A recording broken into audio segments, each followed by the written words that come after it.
In this short tutorial, we will discuss the introduction to differential diagnosis by location.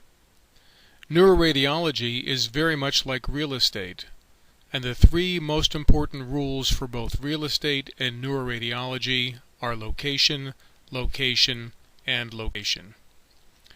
In this axial T2 weighted MR scan, there is an obvious abnormality that can be seen on the left side of the image, which is the patient's right side.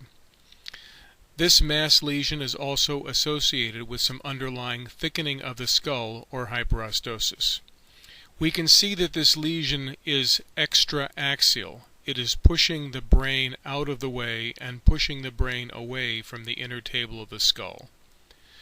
After we give contrast material, we can see on this T1 weighted MR image that the lesion is enhancing, and there is also enhancement of the dura underneath the hemispheric shaped lesion.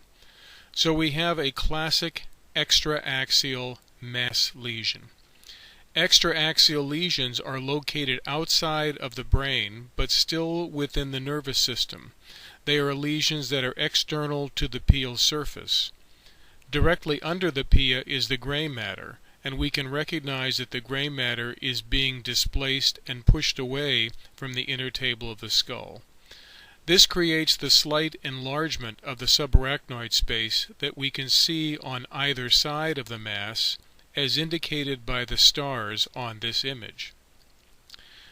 When we have an extraaxial mass lesion, our differential diagnosis is different when compared to a lesion that is inside the substance of the brain.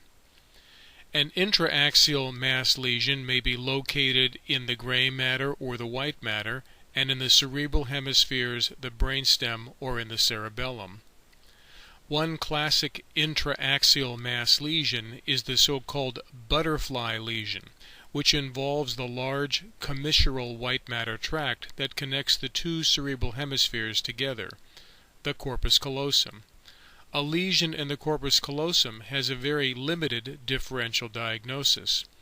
One possibility would be primary central nervous system lymphoma, as is seen here in this patient on the axial T1 weighted image post-gadolinium. Intraaxial lesions may also be nodular lesions just below the cortex, which is typical for hematogenous metastatic disease, and patients with hematogenous dissemination may have multiple lesions that are in a similar subcortical location just below the gray matter. A third location for intracranial lesions is within the cerebral ventricles. There are two lateral ventricles, a third and a fourth ventricle.